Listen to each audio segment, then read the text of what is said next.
Saudara, Anda kembali di Kompas Siang. 24 korban ledakan di SMA Negeri 72 Jakarta hingga kini masih dirawat di rumah sakit. Proses pemulihan menjadi fokus utama baik secara fisik maupun psikologis. Sejumlah pihak turut terlibat untuk memastikan korban mendapat dukungan menyeluruh.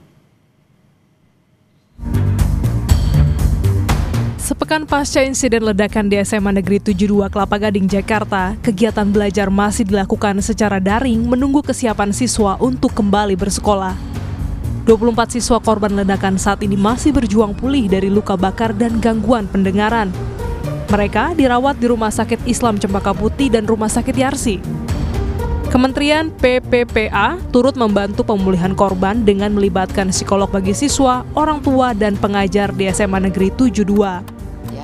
Karena yang dilakukan pendampingan ini bukan hanya sekarang yang sedang sakit, guru, orang tua, dan juga siswa lain yang ada di sekolah itu menurut saya sangat penting dilakukan pendampingan. Jadi pendampingan psikologis ini yang utama bagi kami, dan besok kita akan berkoordinasi lebih lanjut baiknya apa yang kita lakukan untuk anak-anak, ya, untuk keluarga, dan juga untuk guru-guru. Kasus ini menjadi pengingat pentingnya sekolah menyiapkan ruang aman sebagai rumah kedua bagi anak. Guru Besar Universitas Pendidikan Indonesia, Cecep Darmawan, menegaskan pentingnya kepekaan pihak sekolah dalam melihat perilaku siswa dan mendeteksi dini kesehatan mental. Berkala atau terjadwal ya dilakukan penyuluhan dan lain-lain itu. Yang kedua juga mendeteksi tetap ya, yang tetap harus ada pendeteksian dini ya terhadap anak-anak atau remaja yang terindikasi tanda kutip gitu ada perilaku-perilaku yang mencurigakan ini ada mengenai persoalan kesehatan mentalnya gitu ya. Nah, kalau itu bisa dilakukan, saya kira lebih bisa diantisipasi lebih baik ya. Jadi ada kanal ya, ada kanal-kanal yang bisa disalurkan, termasuk juga guru BP, dan juga sebetulnya bukan hanya peran guru BP ya, wali kelas, guru-guru bidang studi juga harus bisa melihat gejala-gejala misalnya anak-anak yang tadi ya, yang lain daripada yang lain gitu. Sementara itu, Menteri Kesehatan Budi Gunadi Sadikin menyampaikan bahwa penanganan traumatis korban sedang ditangani Dinas Kesehatan DKI Jakarta. Kesehatan jiwa juga menjadi bagian dari layanan cek kesehatan gratis bagi siswa mulai dari SD hingga SMA. Hal penting itu pikirannya harus dijaga. Jangan terlalu stres, jangan terlalu memiliki ambisi yang besar yang di luar kemampuan kita, jangan terlalu banyak dipikirin juga kalau susah.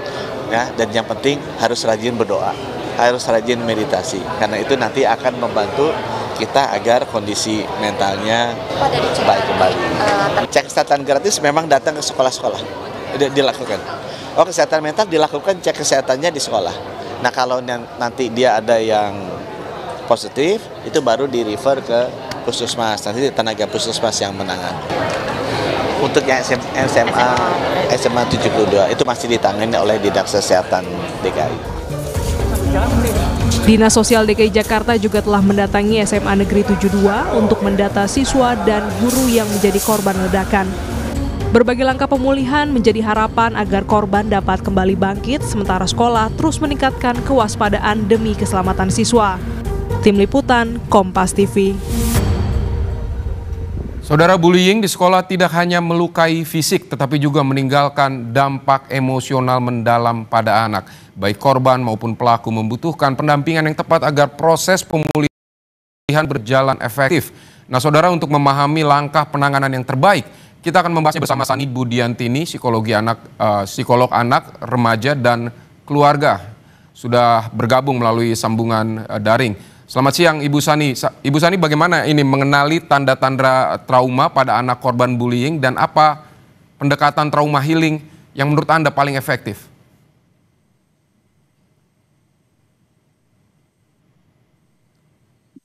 Baik Ibu Sani, bisa mendengar suara saya? Mohon maaf, ini tidak ada sama sekali terdengar apapun dari studio. Baik, kita akan memperbaiki sambungan dengan Ibu Sani Budiantini, psikolog anak, remaja, dan keluarga. Kita akan membahas mengenai bagaimana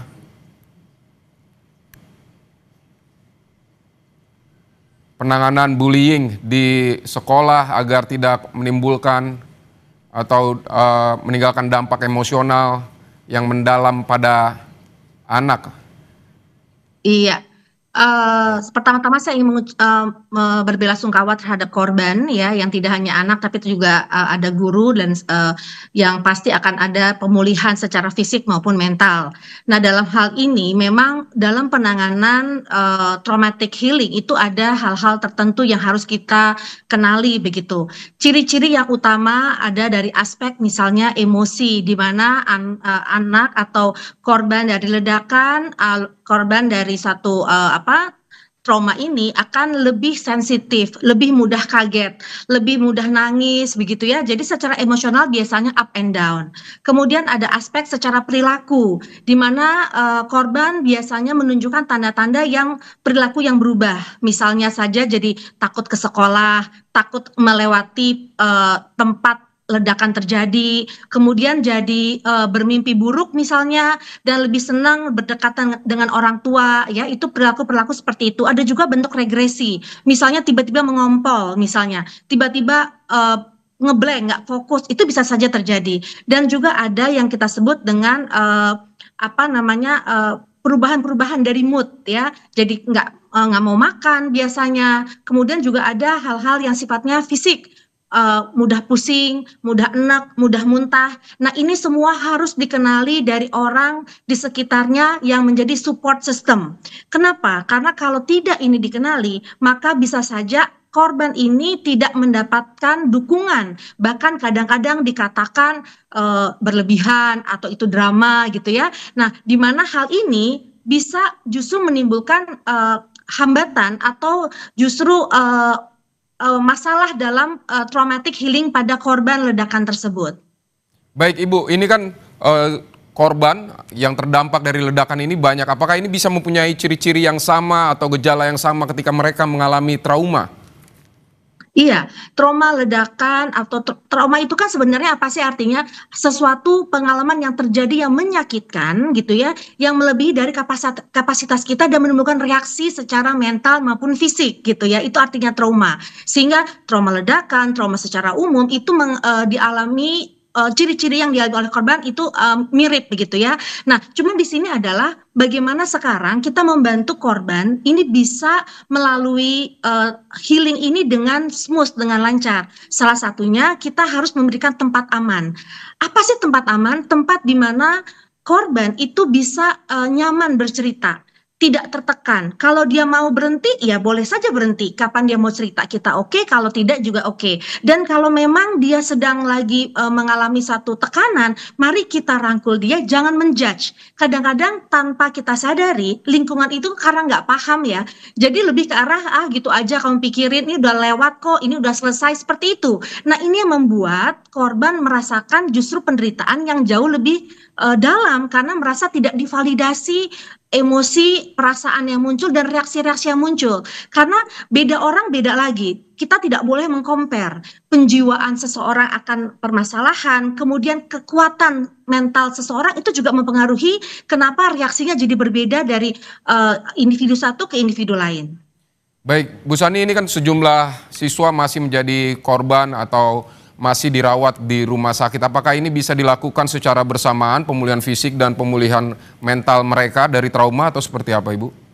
Iya, tentunya pendekatannya personal, tapi bisa kita lakukan paralel, karena kan fisik juga mungkin segitu saya yakin juga segitu pentingnya. Misalnya dari mungkin operasi dan sebagainya, tapi pendekatan secara personal itu penting sekali. Karena apa? Karena biasanya korban ini mengalami ketakutan yang sangat.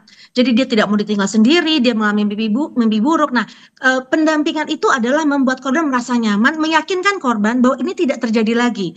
Di rumah sakit ini rumah sakit yang aman, ruang yang aman yang juga sudah dilengkapi dengan perangkat yang membuat korban itu merasa nyaman untuk tidur, untuk makan, untuk bercerita dan sebagainya.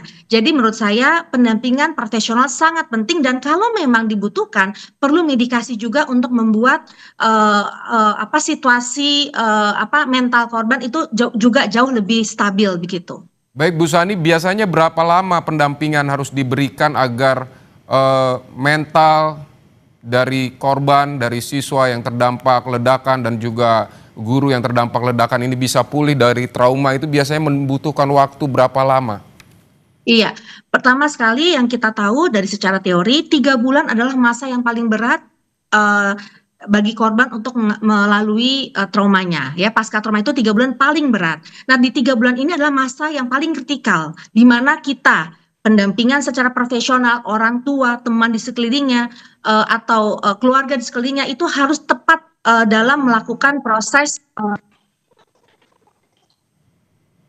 di mana kalau kita tahu 3 bulan ini biasanya anak sudah eh, enak, nanti muncul tiba-tiba. Nah, ini yang jangan sampai kita merasa, oh ini kok drama lagi, kok ini misalnya belum sembuh-sembuh, misalnya seperti itu. Tapi ini adalah hal yang wajar. Nah, nanti 3 bulan kedua ada masa yang jauh lebih dia menerima, sudah lebih tenang, lebih bisa melakukan kegiatan rutin. Walaupun kalau kita lihat selama 1 tahun itu baru kita katakan mungkin ada ketuntasan dalam 1 tahun itu, di mana tidak ada lagi muncul-muncul reaksi-reaksi yang sifatnya berasal dari pasca trauma. Baik Ibu, memang pendampingan perlu dilakukan oleh yang Anda sebut profesional, konseling dilakukan oleh profesional. Tetapi apa yang bisa dilakukan pihak-pihak untuk mendukung misalnya dari sekolah ataupun orang tua seperti apa? Iya, memang dari pihak sekolah yang pertama adalah perbenahan sistem. Kan kita tadi mengumpulkan data, apa sih yang terjadi, kenapa ini terjadi dan sebagainya. Jadi sekolah juga harus meyakinkan kepada anak-anak bahwa peristiwa ini tidak terjadi lagi. Ada juga validasi emosi, ada ruang aman anak untuk bercerita di sekolah, karena kita tahu sekolah adalah ruang aman buat anak, juga home, second home-nya mereka. Nah, tentunya juga sekolah harus menyiapkan perangkat ya, ketika anak misalnya tiba-tiba mendadak pusing ya, mendadak enak ya, harus memang diistirahatkan begitu, atau misalnya tiba-tiba mau bercerita ya harus ada juga orang yang mau mendengarkan tanpa menjudge begitu. Itu dari sekolah. Dari keluarga tadi tidak boleh mengabaikan perasaan anak yang muncul, yang sekonyong-konyong kadang-kadang tiba-tiba muncul gitu, lagi diem tiba-tiba nangis, ada bunyi tutup pintu keras, kemudian mendadak kaget dan kemudian dia teriak. Nah, hal itu sebenarnya hal yang wajar yang terjadi ketika anak sedang melalui traumatic healing. Nah, orang tua harus menerimanya, mendampinginya dan mengatakan itu wajar nak. Saya ada ketika kamu sedih, saya ada ketika kamu ingin bercerita, tapi tidak memaksakan dan tidak tadi mengatakan bahwa korban ini adalah sedang drama. Nah, ketika anak diabaikan perasaannya, maka itu yang menjadikan penderitaan atau luka pasca traumanya, luka batinnya itu akan menjadi semakin dalam dan sulit mencapai yang kita sebut dengan trauma healing begitu. Baik Ibu, di sekolah juga ada peran guru bimbingan konseling atau guru BK. Ini menurut Anda perannya sepenting apa ini agar ini tidak terjadi peristiwa-peristiwa yang sama? Iya, memang guru BK ini kan seringkali kita image-nya kan dekat dengan anak ya, karena mereka adalah satu wadah yang ada memang untuk bercurhat begitu. Tapi memang sebenarnya tugas dari guru yang ada tuh bukan hanya guru BK, guru wali kelas, wakil kepala sekolah, even kepala sekolah pun mereka harus ready untuk mendengarkan curhatan anak sebenarnya begitu. Namun yang jelas di sini adalah pembekalan mereka dalam mengatasi atau mendampingi anak yang trauma atau guru yang trauma juga harus dibekali. Tadi jangan sampai udahlah gitu aja entar juga lewat gitu. Nah, itu nggak boleh ya. Kalimat-kalimat yang seperti hal mengabaikan perasaan anak, mengecilkan anak itu tidak boleh. Dan yang kedua adalah sebenarnya adalah kerahasiaan. Ketika anak datang untuk mengutarakan apa yang dirasa, itu perlu adanya kode etik kerahasiaan yang jangan sampai akhirnya ketika anak itu bercerita dia tidak merasa aman atau nyaman karena besoknya beritanya dia sudah tersebar lagi. Oh, yang ini belum hilang, oh yang ini ngerasanya begini gitu. Jadi sebenarnya adalah perangkat atribut guru BK, guru yang kemudian akhirnya dicurhati anak sebagai wadah orang yang dianggap sebagai tempat aman mereka juga harus memenuhi standar atau kualifikasi sebagai konselor yang baik, yang tepat sasar sehingga anak juga mencapai kenyamanan dan pemulihan psikologis yang tuntas begitu. Baik, termasuk juga mengidentifikasi apa batas antara perilaku bullying dan memang bercanda biasa begitu. Ini seperti apa Ibu peran guru harus melihatnya? Iya, ini yang memang juga jadi prihatin ya, kadang-kadang anak itu bully ya, perlakuan bully dianggapnya bercanda, padahal itu sudah menyakitkan. Makanya kita bisa mendeteksi perangai anak itu dari awal. Mana-mana yang calon, mungkin tadi calon bisa jadi pelaku atau calon jadi korban. Nah, ini yang menurut saya perlu sekali membuat mapping. Nah, itu semua guru mestinya juga harus melihat gitu ya, mengobservasi sehingga bisa dilakukan konseling sejak dini gitu, bukan terjadi malah baru kita kurasi, lebih sulit dibanding antisipasi. Jadi saya merasa memang adanya pendekatan secara individual ke siswa itu untuk mengantisipasi adanya kejadian bullying, sehingga bullying tidak dipaket dengan bercanda. Bullying tersembunyi atau laten, padahal sebenarnya itu adalah verbal bullying misalnya, atau cyberbullying. Dan kemukakan kepada anak-anak bahwa semua yang melaporkan akan aman, saksi akan aman, bahkan korban pun yang melaporkan akan diberikan tempat khusus untuk nanti mendapatkan perlakuan khusus yang pada akhirnya mencari cara atau solusi yang tepat, yang win-win solution, yang menyelamatkan korban dan juga mengedukasi pelaku agar tidak terjadi seperti bullying lagi di sekolahnya. Baik Ibu, bagaimana melatih psikologis anak agar tetap tangguh di tengah paparan konten-konten di media sosial yang mungkin dapat berpengaruh buruk kepada mereka? Ini seperti apa Ibu melihatnya?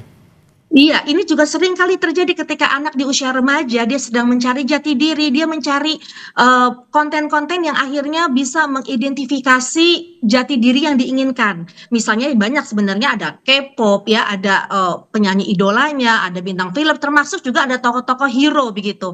Nah, yang salah di sini ketika anak mengadore atau mengagumi tokoh-tokoh yang justru sifatnya radikal atau terorisme. Mungkin anak nggak terlalu paham akan masalah pakem radikalisme atau terorisme, tapi tingkah heroik yang dilakukan itu yang kadang-kadang ditiru, yang membuat anak menjadikan teridentifikasi, terinternalisasi hingga terinspirasi melakukan hal tersebut.